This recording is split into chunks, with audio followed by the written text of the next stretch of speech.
Hello students, कैसे हैं आप लोग। आज हम शुरू करेंगे वेक्टर का फर्दर कॉन्सेप्ट्स। तो यहाँ पे वेक्टर में हम पढ़ चुके थे रिप्रेजेंटेशन ऑफ वेक्टर।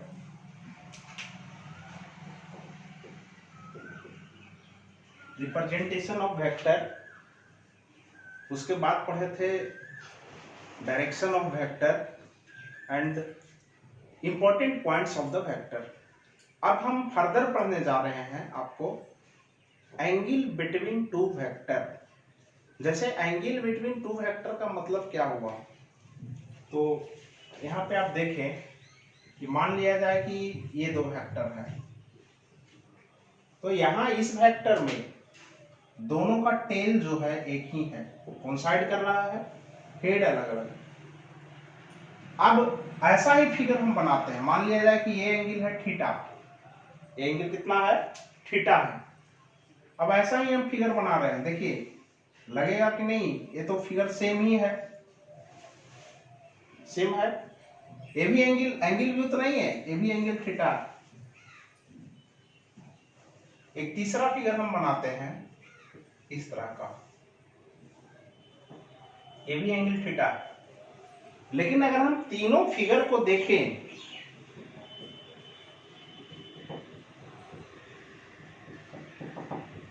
तो तीनों अलग अलग फिगर हैं।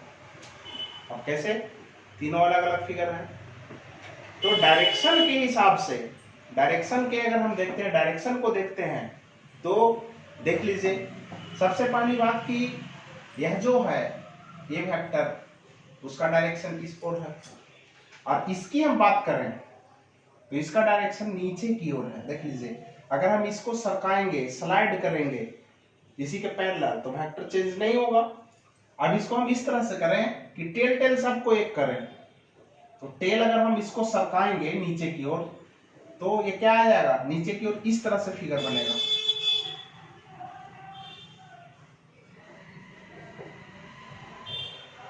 इस तरह से अगर फिगर बन रहा है तो अब देखिए, पहले ये एंगल दिया हुआ है, ये एंगल थीटा है, ठीक है।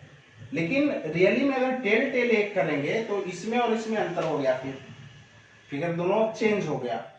अब इसकी बात करें हम, अगर हम इसका टेल टेल एक करेंगे तो इसको नीचे सरका दीजिए और इसको इधर सरका दीजिए, तब टेल टेल एक होगा। इसको अगर हम नीचे सरकाएंगे तो ये नीचे सरक के ऐसे आ जाएगा, और इसको हम इधर सरकाएंगे तो इस तरह से फिगर बनेगा।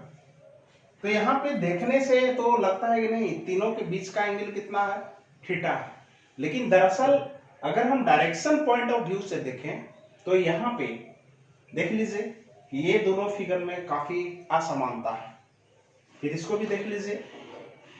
अब यहाँ पे हमें दिया हुआ है ये एंगल थीटा, लेकिन हम अगर बात करें कि वेक्टर के बीच का एंगल क्या होता है, कैसे हम ये शो करेंगे कि वेक्टर के बीच का एंगल कितना है, तो सबसे पहली बात कि दो वेक्टर के बीच का एंगल हमको देखने के लिए सबसे पहला कंडीशन, टेल एक होना चाहिए, टेल एक होना चाहिए। दूसरा कंडीशन, टेल एक नहीं है तो हेड एक होना चाहिए, दोनों में से एक ही चीज होना चाहिए। देखिए इस फिगर में देख लीजिए, ये थीटा था तो ये भी थीटा ही रह गया, टेल एक हो गया। चाहे हेड था, जैसे हेड एक है तो हेड एक था तो ये थीटा एंगल था, ऐसे। अब हम क्या किए हैं, इस वेक्टर को हम सरका के नीचे कर दिए हैं और इसको इधर कर दिए हैं, फिर भी ये दोनों एंगल इक्वल होगा, ठीक है। तो यहाँ पे वर्टिकली अपोजिट एंगल इक्वल होगा। तो यहाँ पे देख लीजिए, जब हेड एक कौन साइड था या टेल टेल कौन साइड हो गया, तो दोनों केस में एंगल चेंज नहीं हो रहा है, एंगल उतना ही हो रहा है। तो सबसे पहले angle between two vector calculate करने के लिए या समझने के लिए सबसे पहला चीज की टेल एक होना चाहिए, दूसरा या तो हेड एक होना चाहिए। अगर हेड या टेल नहीं है कौन साइड तो क्या करेंगे, तो सबसे पहली बात कि यहाँ टेल एक है, यहाँ हेड एक है, और उसके बावजूद यहाँ पे दो एंगल है, यहाँ पे देख लीजिए एक छोटा एंगल है और एक बड़ा सा एंगल है। जैसे हम लाइन के ये दो रेज है, दो रेज के बीच का एंगल अगर हम देखते हैं तो यही एंगल नहीं है, ये एंगल का भी हम कंसीडरेशन करते हैं। ये एंगल कितना होगा 360 माइनस थीटा। लेकिन हम इस फिगर की हम बात करें तो कौन सा एंगल, ये एंगल या ये एंगल, ये होगा कितना 360 माइनस थीटा, या हम कह सकते हैं 2 पाई माइनस थीटा। क्लियर है। अब यहाँ पे हम इसको देखें कि कौन सा एंगल, तो ये छोटा वाला एंगल होता है, तो ये दोनों तो कंफर्म है। तो दो वेक्टर के बीच का एंगल कौन सा होगा, छोटा वाला एंगल। कब, जब हेड या टेल एक हो, टेल एक हो या हेड एक हो, तो जो छोटा वाला एंगल है ये एंगल, वही एंगल बिटवीन टू वेक्टर होगा। अगर हेड या टेल एक नहीं है, कोइंसाइड नहीं है, तब क्या होगा। अब इस केस में देख लीजिए कि अगर हेड या टेल एक नहीं है तब हम क्या करते हैं, सबसे पहले हेड या एक या टेल को एक करते हैं, कोइंसाइड करते हैं। अब इसको हम सरका दिए नीचे की ओर, स्लाइड कर दिए, तब यहाँ पे टेल एक हो गया। अब टेल एक हो गया तब यहाँ पे दो एंगल है, एक तो ये है एंगल और एक ए एंगल है। अब हमें कौन सा एंगल लेना है, दोनों एंगल है यहाँ पे, तो ये छोटा वाला कौन है, तो ये है। अब ये एंगल कितना है भाई, तो ये एंगल दिया हुआ था, ये एंगल था थीटा। हम इसी वेक्टर को ना सरकाए हैं, ये ऐसे था वेक्टर, इसको सरकाए हैं, ये एंगल दिया हुआ था थीटा, तो ये थीटा था या थीटा है ये, तो ये एंगल कितना हो जाएगा, ये देखिए स्ट्रेट लाइन है, ये दोनों है लीनियर पेयर, तो ये एंगल कितना हो जाएगा 180 माइनस थीटा। क्लियर है। तो यहाँ पे ये जो एंगल हो जाएगा 180 माइनस थीटा हो जाएगा। Is it clear. तो सबसे पहले दो वेक्टर के बीच का एंगल निकालने के लिए हेड या टेल को हम कोइंसाइड करते हैं। अगर हेड या टेल कोइंसाइड है तो जो स्मॉलर एंगल है वही एंगल बिटवीन टू वेक्टर होगा। यदि हेड या टेल कोइंसाइड नहीं है तो सबसे पहले हम किसी एक वेक्टर को स्लाइड करके या दोनों वेक्टर को एडजस्ट करके इस तरह से एडजस्ट करते हैं कि ना डायरेक्शन चेंज हो और ना ही मैग्नीट्यूड चेंज हो, और दोनों का हेड या टेल को हम एक करते हैं। अगर हेड और टेल एक हो गया तो फिर वही smaller angle between two vector is angle between two vector. चलिए तो हम इस पे लिखें,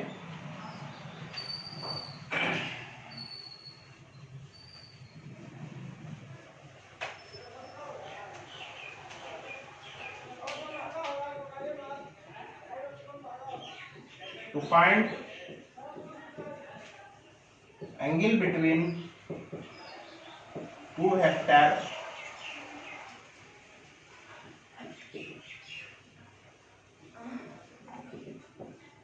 first of all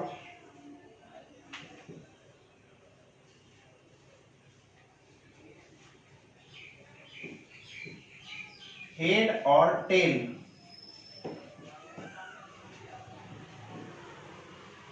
should be coincide. If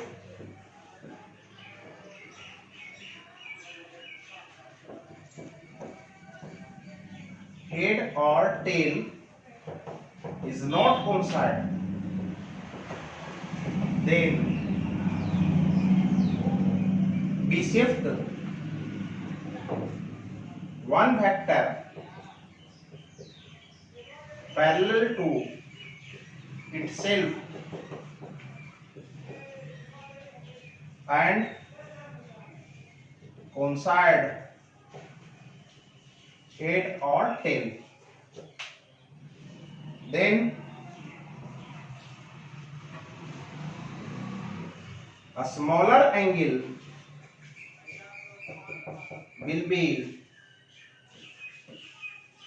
angle between two vector.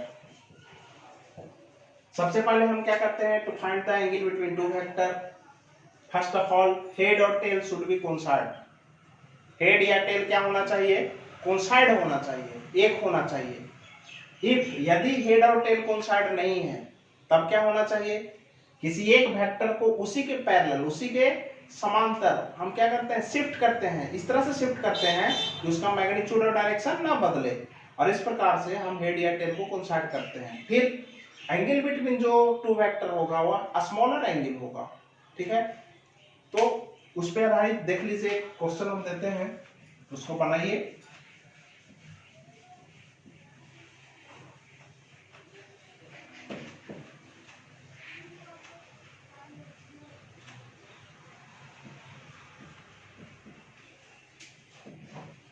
अब देखिए, एक ये वेक्टर है और दूसरा ये वेक्टर है,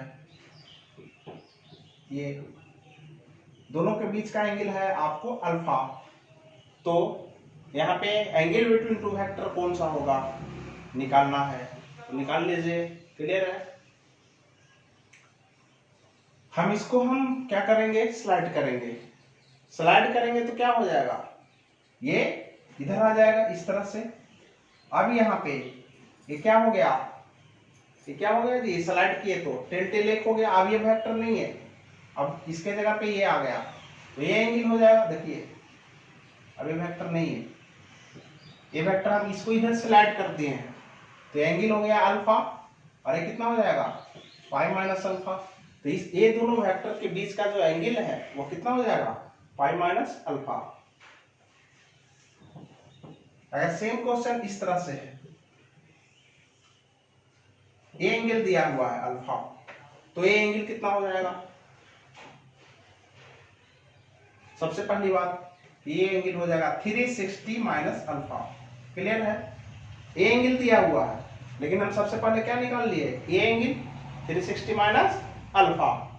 अब देखिए हमको एंगल बिटवीन टू वेक्टर निकालना है, ये दोनों के बीच का एंगल निकालना है, तो इसको हम ना देखें, अब इससे कंपेयर करें। ये दोनों था, इस तरह से था वेक्टर, देखिए सेम केस है, ये अल्फा था, तो एंगल बिटवीन टू वेक्टर कौन सा हो गया, पाई माइनस अल्फा। अब यहाँ पे इसको शिफ्ट करेंगे इधर, ठीक है, तो ये एंगल होगा एंगल बिटवीन टू वेक्टर। तो यहाँ पे ये एंगल और ये एंगल का सम कितना हो जाएगा, 180 पाई। तो ये एंगल कितना हो जाएगा जी, एंगल कितना हो जाएगा, ये टोटल है आपको 180 और ये है दिया हुआ 360 माइनस अल्फा, तो ये एंगल कितना हो जाएगा, ये एंगल होगा आपको 180 minus 360 minus alpha equal to, इसको आप कैलकुलेट कीजिएगा तो हो जाएगा अल्फा माइनस 180। तो ये दोनों वेक्टर के बीच का एंगल कितना है, 360 माइनस अल्फा। क्वेश्चन क्या था, ऐसा है फिगर इस तरह से, और ये एंगल दिया हुआ था अल्फा, तो ये दोनों वेक्टर के बीच का एंगल कितना है। तो अब हम पढ़ेंगे टाइप्स ऑफ वेक्टर।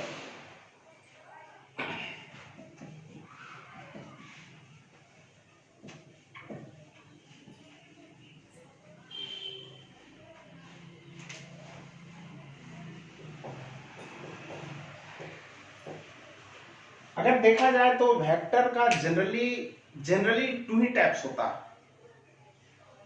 और उसी में पूरा फिजिक्स जो है सिमट जाता है। एक पहला टाइप में सिर्फ और सिर्फ ट्रांसलेशनल इफेक्ट शो करेगा। अब ट्रांसलेशनल इफेक्ट क्या है, तो जैसे हम किसी भी ऑब्जेक्ट पे फोर्स लगाते हैं, तो दो चीजें, फोर्स लगाए तो यहां पे पॉइंट ऑफ एप्लीकेशन होगा, point of application.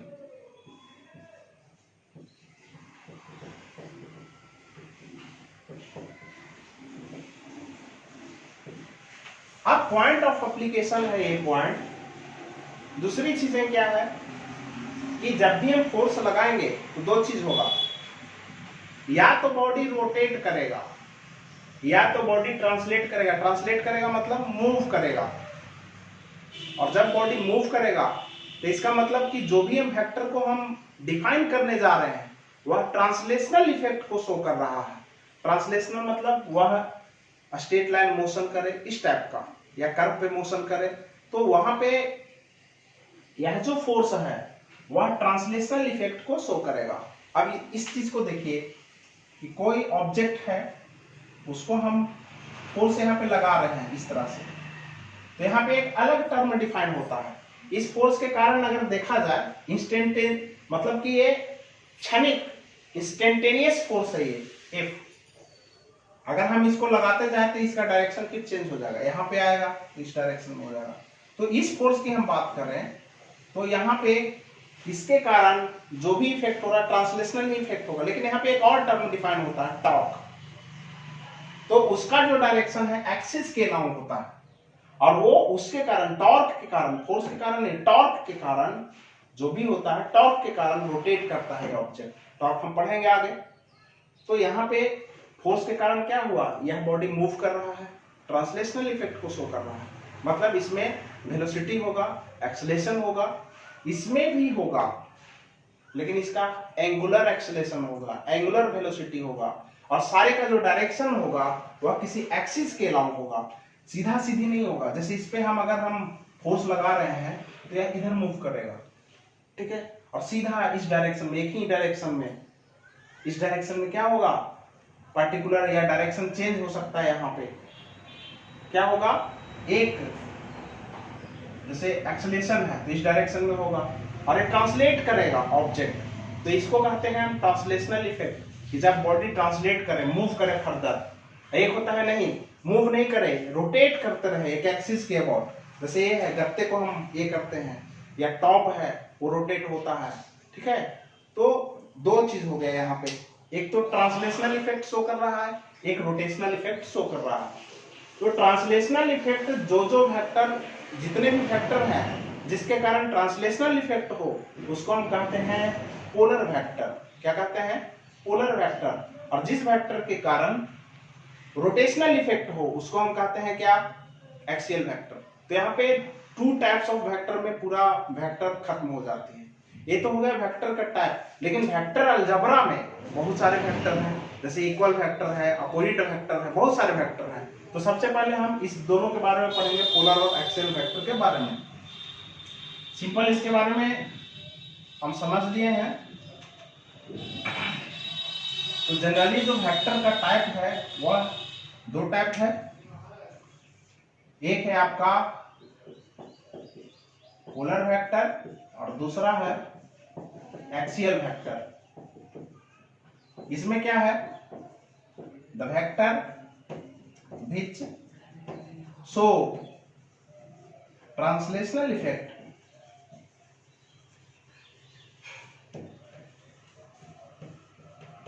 is called क्या, पोलर वेक्टर। पोलर वेक्टर में आपको होगा पॉइंट ऑफ एप्लीकेशन,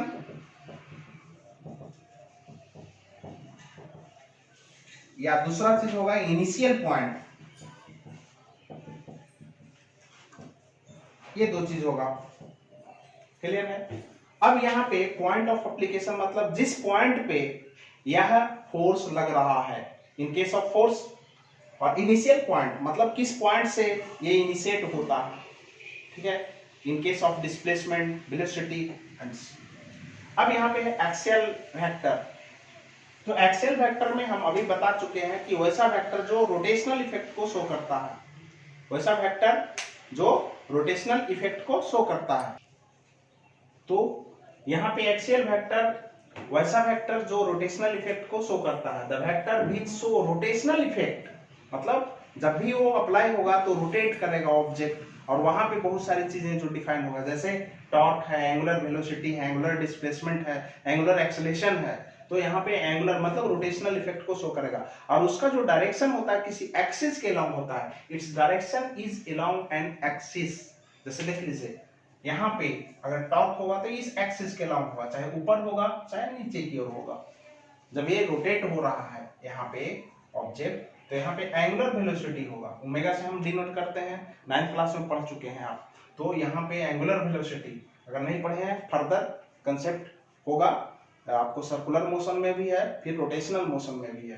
तो यहाँ पे सिर्फ इतना ही जान लीजिए कि दो टाइप का वेक्टर होता है जनरली, लेकिन वेक्टर अलजेब्रा में बहुत सारे वेक्टर होते हैं, जैसे इक्वल वेक्टर, अपोजिट वेक्टर, और हम अभी उसी पे चर्चा करने जा रहे हैं कि वेक्टर अलजेब्रा में कितने प्रकार के वेक्टर होते हैं।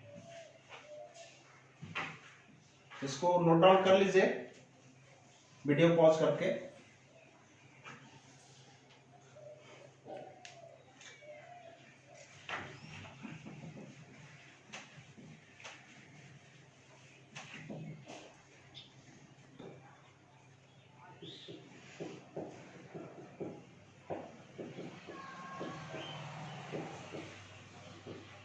Types of vector in vector algebra.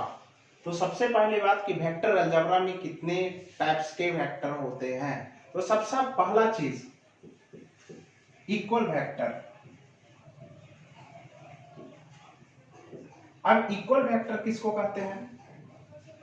तो इक्वल वेक्टर जो है यहां पे कितने प्रकार के होते हैं? इक्वल वेक्टर प्रकार इसका नहीं, सॉरी, इक्वल वेक्टर मतलब दो वैसे वेक्टर जो मैग्नीट्यूड में इक्वल हो, मैग्नीट्यूड में क्या हो? इक्वल हो, और दूसरा डायरेक्शन क्या होगा? तो डायरेक्शन भी सेम हो। जैसे किसी भी ऑब्जेक्ट पे हम फोर्स लगा रहे हैं, दो फोर्स है, ए है, और दूसरे ऑब्जेक्ट पे फोर्स लगा रहे हैं बी। दोनों का डायरेक्शन ईस्ट में है, दोनों का मैग्नीट्यूड कितना है? 2 न्यूटन है। तो दोनों वेक्टर इक्वल है या नहीं है? तो इसमें क्या है बात भाई? देखने से तो लगता है कि दोनों तो इक्वल है ही, तो इसमें डिफाइन करने की क्या बात है? लेकिन नहीं, यहां पे डिफाइन नहीं करना है कि दो वेक्टर को हम इक्वल वेक्टर कब कहेंगे। तो कब कहेंगे? जब दोनों का मैग्नीट्यूड इक्वल होगा, दोनों का मैग्नीट्यूड इक्वल होगा, न्यूमेरिकल वैल्यू और यूनिट दोनों मैग्नीट्यूड दोनों का इक्वल होगा। अब डायरेक्शन भी क्या होगा? सेम होगा। तो ऐसे वेक्टर को हम क्या कहेंगे? इक्वल वेक्टर कहेंगे। और ए और बी वेक्टर है, डिनोट दो लेटर से किया जा रहा है। यहाँ पे हम ऐसे लिख सकते हैं vector A equal to vector B. तो यहाँ पे दो तरह का वेक्टर है, दो लेटर से डिनोट किया जा रहा है, ए से और बी से, लेकिन दोनों का मैग्नीट्यूड और डायरेक्शन सेम है, तो इसको हम कहेंगे इक्वल वेक्टर, और इस तरह से लिखते हैं। अगर हम मैग्नीट्यूड की बात करें तो ए का मैग्नीट्यूड, ए के मैग्नीट्यूड को हम ऐसे लिखते हैं मॉड ए के फॉर्म में, ऐसे मॉड ए करके, और बी को हम क्या लिखते हैं? मॉड बी फॉर्म में, या ऐसे भी लिखते हैं magnitude of vector A equal to magnitude of vector B. Clear है? तो यहाँ पे दो वेक्टर इक्वल वेक्टर होगा, कब होगा? जब दोनों का मैग्नीट्यूड इक्वल हो और डायरेक्शन क्या हो? सेम हो। तो टू वेक्टर नहीं, मोर भी हो सकता है, टू और मोर वेक्टर, टू और मोर vector having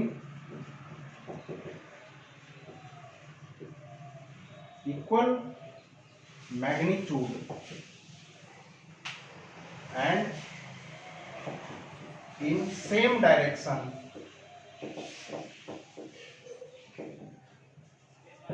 is called what? Equal vector.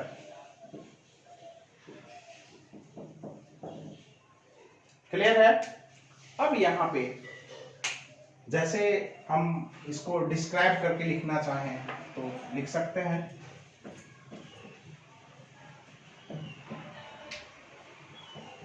Suppose A and B be the two vector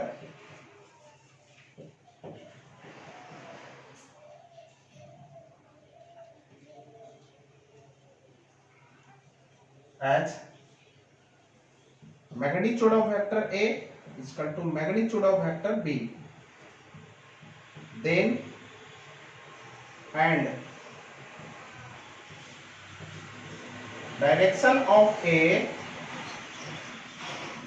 is same as B, then vector A is equal to vector B. मतलब दो vector है ए और B जिसका magnitude दोनों का equal है। अब magnitude और डायरेक्शन भी सेम है तो ए और बी दोनों क्या होगा, इक्वल वेक्टर होगा। ये हो गया इक्वल वेक्टर। अब है दूसरा अपोजिट वेक्टर। अब नाम से ही लग रहा है अपोजिट। अपोजिट मतलब कि दो वेक्टर है, दोनों का मैग्नीट्यूड सेम है। जैसे देख लीजिए यहां ए वेक्टर है, 2 न्यूटन ईस्ट में है। दूसरा वेक्टर है बी, 2 न्यूटन वेस्ट। यहां देख लीजिए मैग्नीट्यूड इक्वल है लेकिन डायरेक्शन में क्या है, चेंज है। एक ईस्ट की ओर है और दूसरा वेस्ट की ओर है। तो यहाँ पे दो तरह के वेक्टर हो गए, ए है जो ईस्ट की ओर है, दूसरा बी वेस्ट की ओर है, लेकिन यहाँ पे मैग्नीट्यूड इक्वल है और डायरेक्शन अपोजिट है। तो ऐसे दो वेक्टर जिसका मैग्नीट्यूड इक्वल हो और डायरेक्शन क्या हो, अपोजिट हो, उसको हम कहते हैं अपोजिट वेक्टर। तो टू वेक्टर, यहाँ पे 2 ही वेक्टर होगा, which having equal magnitude but opposite direction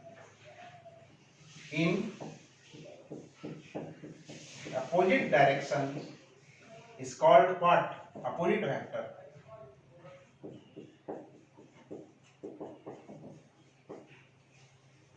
clear है। अब यहां पे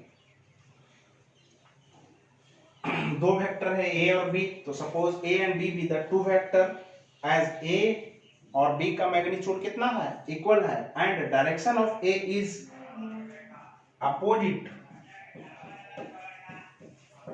अपोजिट टू बी। तो यहां पे सपोज कर लीजिए ए और बी दो वेक्टर है जहां पे ए और बी का मैग्नीट्यूड इक्वल है ना। और direction of A is opposite to direction of B. तो ए और बी जो होगा क्या होगा, अपोजिट वेक्टर होगा। क्लियर है। तो यहां से मैग्नीट्यूड इक्वल होना चाहिए, डायरेक्शन अपोजिट होगा, तो क्या होगा, वो अपोजिट वेक्टर कहलाएगा। अब यहां पे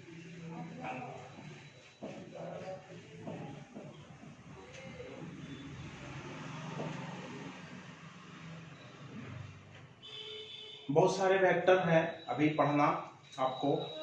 तो डिफरेंट टाइप ऑफ वेक्टर्स, उसके साथ साथ डेरिवेशन लेकर के हम चलेंगे। तो कुछ बातें जो आपके लिए उपयोगी हो। अभी आप लोगों ने किताब लॉकडाउन में खरीदा नहीं होगा। जो बच्चे को दिक्कत हो रही है तो उसको कुछ नहीं करना है। हम ज़्यादा से ज़्यादा कोशिश करते हैं कि न्यूमेरिकल हम IIT लेवल का या 11th लेवल का जो भी है हम अभी करवा देते हैं यहीं पे, ताकि आपको कोई मतलब दिक्कत ना हो। ऐसे मैं नोट कॉपी भी दे देता हूँ या न्यूमेरिकल जो है प्रोवाइड कर दूंगा, मैं असाइनमेंट दे दूंगा। और फिर फर्दर आपको चाहिए तो कोई भी किताब बना सकते हैं। सबसे सस्ती किताब है ईरोडोब का, मात्र 70-75 रुपये में मिलती है और सबसे अच्छा किताब है वो। तो उसका भी न्यूमेरिकल आप चाहें तो बना सकते हैं। याद रहेगा फर्दर अपने लाइफ में कि हमने 11th क्लास में ईरोडोब का क्वेश्चन सॉल्व किया था और बड़ा मज़ेदार और रोचक होगा यह जानकर कि ईरोडोब बड़ा इंटरेस्टिंग, मतलब जब आप उसको बनाना सीख जाइएगा तो मज़ा आएगा, बाकी किताब पढ़ने का फिर दिल नहीं करेगा।